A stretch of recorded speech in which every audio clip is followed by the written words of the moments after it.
One सन्चै हुनुहुन्छ होला। अब त ट्रेनिङको लागि फर्किने बेला पनि भयो र नेपालको बसाइको क्रममा मैले पाएको केही गिफ्ट्सहरूको म कुरा गर्न गइरहेको छु। सर्वप्रथम यहाँनिर मायाको चिनो तपाईँहरूले देख्न सक्नुहुन्छ। यो चाहिँ नेपाल लोकतान्त्रिक आदिवासी जनजाति महासङ्घबाट मैले प्राप्त गरेको। यो चाहिँ हाम्रो सोनाम ग्याबा तामाङज्यूबाट र उहाँले चाहिँ त्यस प्रोग्राममा चाहिँ पहिलाको पूर्व पर्यटन मन्त्री पनि बोलाउनु भएको थियो र उहाँकै हातबाट मैले यो मायाको चिनो प्राप्त गरेँ है। एउटा यो भयो र सेकेन्डली मलाई एकदमै अस्ति मैले पनि फेसबुक स्टाटस मार्फत पनि मैले जानकारी दिएको थिएँ कि बेल्जियमबाट एउटा दिदीले चाहिँ मलाई बेल्जियम घुम्न आउनु भनेर मलाई अफर गर्नुभएको थियो भनेर। अनि त्यो बेलामा चाहिँ मेरो ट्रेनिङ चलिरहेको थियो, बिदा पनि थिएन। त्यो बेलामा चाहिँ म आउँदिनँ दिदी भनेर भने, तर हाम्रो नेपालमा भेट्ने कुरा भयो र नेपालमा भेट्ने कुरामा चाहिँ उहाँले म नेपाल आउँदैछु भाइ तिमीलाई के गिफ्ट ल्याइदिउँ भनेर भन्ने बेलामा चाहिँ मलाई एरोप्लेन गिफ्ट ल्याइदिनु भनेर मैले भनेको थिएँ र दिदीले चाहिँ मलाई साँच्चै नै एउटा खेलाउन एरोप्लेन मलाई गिफ्ट ल्याइदिनु भएको रहेछ है। यहाँनिर बोइङ 737 छ है। अलिकति यस्तो झट्ट हेर्दाखेरि राइनर जस्तो पनि झल्किन्छ। यो चाहिँ बोइङ 737 र यो चाहिँ डिसएसेम्बल्ड फर्ममा रहेछ। यसलाई चाहिँ एसेम्बल गर्नुपर्ने, यहाँ चाहिँ टन्नभित्र यहाँनिर पजल्सहरू रहेछ र पजल्सहरू मिलाउनु पर्ने। पजल्स भन्दा पनि यसलाई यसको स्ट्रक्चर फर्म गर्नुपर्ने खालको एउटा पजल रहेछ। सो दिदीको लागि एकदमै धन्यवाद। र दिदीले यो मात्रै होइन, मेरो लागि चाहिँ यो बेल्जियमबाट चक्लेट पनि ल्याइदिनु भएको रहेछ। This is very expensive chocolate है। मैले खाएको पनि छैन खासमा, यो स्पेसल पर्सनहरूलाई नै सेयर गरौँ, स्पेसल दाइहरूलाई नै सेयर गरौँ भनेर म बसिरहेको छु। सो यो चक्लेट भयो। अनि त्यस पछाडि अनि यो गिफ्ट चाहिँ मैले धेरै पहिला पाएको। यो चाहिँ हाम्रो जयन्ती नानाबाट। जयन्ती नानाले चाहिँ मलाई 9000 सहयोग गर्नुभएको थियो। साथसाथै हामी चाहिँ एउटा रेस्टुरेन्टमा भेटेर हामीले खाजा पनि खायौँ र दिदीले चाहिँ मलाई यो गौतम बुद्ध मलाई चिनो स्वरूप प्रदान गर्नुभएको थियो। जयन्ती दिदीलाई यही मार्फत, यही भिडियो मार्फत सम्झन चाहन्छु। And next thing is very wonderful gift from very loving person, हाम्रो सविता घिसिङ नानाबाट चाहिँ यहाँनिर होइन। उहाँले धेरै ठुलो सहयोग गर्नुभएको छ, लाइक यो पछि आउने नै छ। अनि उहाँले चाहिँ मलाई स्मार्ट वाच गिफ्ट गर्नुभएको छ है। अनि स्मार्ट वाच चाहिँ म जहिले पनि प्रयोग गर्छु, तर अहिले चाहिँ यहाँनिर भिडियोमा देखाउनको लागि चाहिँ मैले यहाँनिर राखेँ। दिदीलाई एकदमै धेरै धन्यवाद। किन भन्दाखेरि स्मार्ट वाच भनेको जहिले पनि पाइलटले चाहिने कुरा हो होइन। यसले चाहिँ अब हार्टबिटदेखि लिएर प्रेसरहरू सबै कुरा नाप्दो रहेछ, मलाई पनि थाहा थिएन। र अर्को भनेको फोन, त्यस्तै गरेर आइप्याड, ल्यापटप सबै कनेक्ट भएको कारणले एक्सेस गर्न सजिलो पनि हुने रहेछ। सो सविता घिसिङ नानालाई एकदमै धेरै थ्याङ्क यू है यो स्मार्ट वाचको लागि। Then after the next gift that I received is black horse shoes है। मलाई चाहिँ यस्तो खालको फर्मल जुत्ता लाउने बेलामा एकदमै चट्ट सुहाउँछ भनेर एउटा दाइले मलाई यो ब्ल्याक हर्स सुज गिफ्ट दिनुभएको थियो। दाइले पनि यही भिडियो मार्फत एकदमै धेरै सम्झाउन चाहन्छु। थ्याङ्क यू सो मच दाइ है। अनि दाइले चाहिँ मलाई अलिकति मोडर्न खालको ल्याइदिनु खोज्नु भएको रहेछ। तँलाई चाहिँ तर मलाई चाहिँ यो पहिलाकै स्कुल टाइपको जुत्ताहरू मन पर्थ्यो र मैले दाइलाई चाहिँ मलाई यस्तो चाहिँ मनपर्छ दाइ भनेर मैले मेरो आफ्नै जुत्ता खिचेर पठाएँ। अनि दाइले एक्ज्याक्ट सेम पठाउनु भएछ है। यो चाहिँ मेरो सो साइज चाहिँ 38, मलाई 38 साइजको सुज ठिक हुन्छ र दाइ पनि छक्क पर्नु भएछ क्या, यत्रो सानो जुत्ता ठिक हुन्छ भनेर।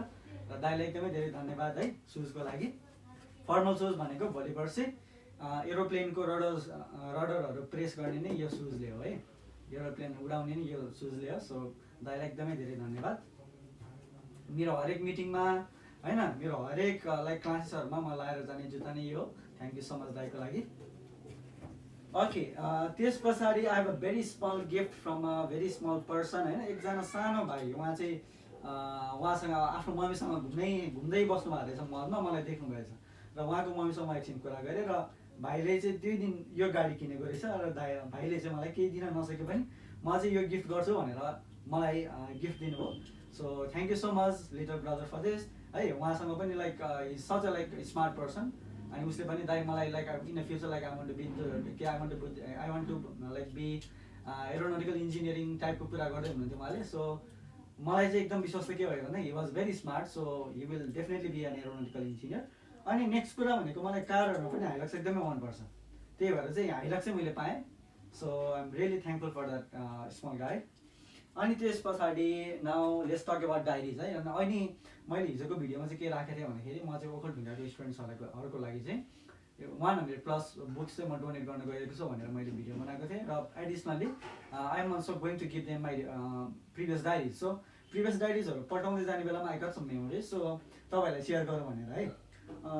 यो पक्कै पनि यसमा हुनुपर्छ। यो जुन चाहिँ तपाईँहरूले यहाँनिर डायरी देख्दै हुनुहुन्छ, एकदमै यो कभर पनि छैन यो डायरीमा।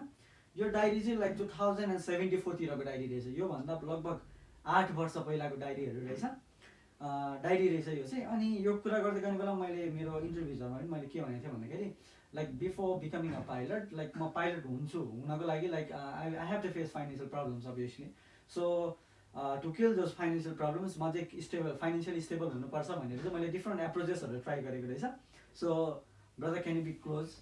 ओके, एउटा चाहिँ के रहेछ भन्दाखेरि मैले के हिसाब गरेको रहेछ भन्दाखेरि रनवेको के अरे फर इक्जाम्पल रिङ रोडको लेन्थ भनेको 27 किलोमिटर्स र 27 किलोमिटर गुड्ने बेलामा एउटा बसले कति फाइदा कमाउँछ र बस व्यवसाय गर्ने बेलामा सजिलो हुन्छ कि हुँदैन भन्ने हिसाबमा चाहिँ मैले यो रिपोर्ट तयार पारेको रहेछु क्या त्यो बेलामा। अनि मेरो सोच के भन्दाखेरि मेरो बुवा मम्मीले त मलाई पाइलट पढाउनै पैसा जोगाउन सक्नुहुन्न होला, but like they can give me loan like to buy buses. म चाहिँ एउटा बस व्यवसाय गरेर बस सञ्चालन गरेर पनि म फाइदा गर्छु, अनि फाइदा गरेर चाहिँ म पाइलट बन्छु भनेर मैले हिसाब निकालेको रहेछ। अनि मैले यसरी निकालेको रहेछ 45 जना मान्छे मल्टिप्लाई 60 2700 होइन, माइक्रो बसले कति कमाउँछ, बसले कति कमाउँछ भन्ने हिसाबमा चाहिँ मैले हिसाबहरू गरेको रहेछ। अनि माइक्रोलाई कति पर्छ, बसलाई कति पर्छ होइन, किस्ताबन्दीमा कति पर्छ सबै मैले हिसाब गरेको रहेछ है। अनि फ्युल एक दिनमा कति हजारको अब फ्युल खान्छ, तेल खान्छ भने सबै हिसाब गरेको रहेछ। अनि like I was very happy होइन, यो सबै देखेर मलाई चाहिँ एकदमै खुसी लाग्यो। लाइक पहिलाको अहिलेको म भन्दा पनि पहिलेको म चाहिँ एकदमै तगडा रहेछ होइन, त्यस्तै गरेर एक्टिभ रहेछ, त्यो कुरा मलाई एकदमै धेरै खुसी लाग्यो है। अनि नेक्स्ट थिङ भनेको मैले चाहिँ यो बस व्यवसाय गर्न अलिकति गाह्रो रहेछ, बसलाई महँगो पर्ने रहेछ भनेर अब चाहिँ म बोइलर पाल्नुपर्छ भनेर पनि म लागि परेको रहेछ। त्यसको लागि चाहिँ मैले के सोचेको रहेछ भन्दाखेरि म बुवाबाट म 20 लाखको लोन लिन्छु, अनि 15 लाखको चाहिँ म 5000वटा बोइलर हाल्छु है। अनि मैले के सोचेछु भन्दाखेरि 5000वटा बोइलर हाल्दैन त दाना फ्री आउँछ होला भनेर सोचेछु मैले। अनि 2 लाखको कटेर सटेर बनाउँछु होइन बोइलरहरूको लागि, अनि 3 लाखको चाहिँ म एउटा बाइक चलाउँछु, बाइक किन्छु भनेर सोचेछु क्या मैले। अनि त्यसपछि अब वैशाख 1 गति मैले 5000वटा बोइलर हाल्यो भने त असारको 30 गति त मलाई त 5000वटा बोइलरले फाइदा दिन्छ। अब 5000वटा बोइलरलाई एउटा बोइलरलाई 1000 रुपियाँ त पर्दैन, तर पनि मिनिमम 1000 रुपियाँ राख्यो भने त मलाई त 5000 × 1000 भनेको त 50 लाखको फाइदा हुन्छ भनेर मैले हिसाब गरेछु। अनि अब 50 लाखले अब डाइरेक्ट पाइलट पर्ने होइन कि अझै पनि बोइलर हाल्ने। अनि त्यहाँबाट मैले के सोचेछु भन्दाखेरि 16.5 लाखको चाहिँ बोइलर हाल्ने भनेर सोचेछु। 16.5 लाखको बोइलरहरू चाहिँ 5500वटा बोइलर आउँदो रहेछ। अनि बाँकी भएको 33 लाखले चाहिँ मैले के किनेँ भन्दाखेरि एउटा ट्रक किन्ने अरे अथवा बोलेर किन्ने अरे। अनि त्यहाँबाट पनि अब फाइदा कस्तो आउँछ भन्दाखेरि अब त फेरि 3 महिनामा त बोइलर ठुलो भइसक्छ। अनि असारको अन्तिममा त अनि प्रफिट कति हुने भन्दाखेरि 55 लाख हुने हो है। अनि 55 लाखको पनि अब फेरि बोइलर हाल्ने, बोइलर थप्ने, अनि त्यसपछि हुँदै अनि अर्को वर्षको असोज पनि हुँदो रहेछ, अर्को वर्षको पोष पनि हुँदो रहेछ।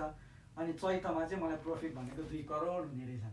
2 करोड भइसकेपछि त अब मजाले पाइलट पढ्न पुग्यो, मसँग त गाडी पनि हुने रहेछ भनेर मेरो हिसाब रहेछ क्या पहिलाको। सो लाइक जिन्दगीमा सोचे जस्तो केही पनि हुँदैन होइन, हामीले विभिन्न प्लान्सहरू बनाउँछौँ, विभिन्न एम्बिसन्सहरू हाम्रो लाइफमा हुन्छ, तर पनि एउटा कुरा चाहिँ के भन्दाखेरि better like take a ambition rather than just saying that like I cannot do that, I cannot be that person भन्ने भन्दा पनि like you should have an aim in life, you should at least try.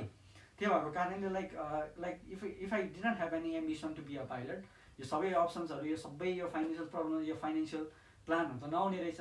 So यसले मलाई के बनायो भन्दाखेरि like I have taken training to raise boiler, त्यस्तो गरेर गाडी चलाउन पनि मैले सिकाएको छु। सबै कुरा मैले किन सिकेँ भन्दाखेरि म पाइलट हुनुको लागि चाहिँ I need this type of skills भनेर मैले सिकाएको नि त। So I am very proud of this है। So this is all about that. अनि यो सबै डायरिजहरू चाहिँ म स्टुडेन्ट्सहरूलाई पठाउँदैछु होइन। अनि अरू डायरीमा चाहिँ म टिचर हुने बेलामा चाहिँ अनि स्टुडेन्ट्सहरूले के कुरामा फटाइ गर्यो, स्टुडेन्ट्सहरू को स्टुडेन्टहरूले मानेन खालको रहेछ क्या यो रेकर्डहरूमा चाहिँ। जस्तै कुन चाहिँ डायरीमा थियो म देखाउँछु हजुरहरूलाई। आई थिङ्क यो डायरी मेरो मसँग एकदमै धेरै समयसँग बस्यो। ओके, यो डायरीमा चाहिँ मैले के टिपेको रहेछ भन्दाखेरि मेरो 7 पुस्ते है, मभन्दा 6 जेनेरेसन पहिला कुन बाजेहरू हुँदो रहेछ भनेर चाहिँ मैले हिसाब निकालेको रहेछ। म यो तपाईँहरूलाई पनि यो सुनाउन चाहन्छु है त। मेरो चाहिँ के रहेछ भन्दाखेरि मेरो 7 पुस्ता पहिला 7 अघि मदेखि नै सुरु गरौँ त होइन। अब मेरो नाम चाहिँ दिपेन्द्र भयो, अब मेरो बाउको नाम चाहिँ लालकाजी तामाङ भयो होइन, 2 पुस्ता भयो। मेरो हजुरबाको नाम चाहिँ कता भयो, अकलबहादुर तामाङ भयो, 3 पुस्ता भयो। अनि अकलबहादुर तामाङको बुवा हुनुपर्छ, उहाँ चाहिँ मानबहादुर तामाङ रहेछ भनेपछि कति पुस्ता भयो, 4 पुस्ता भयो। अनि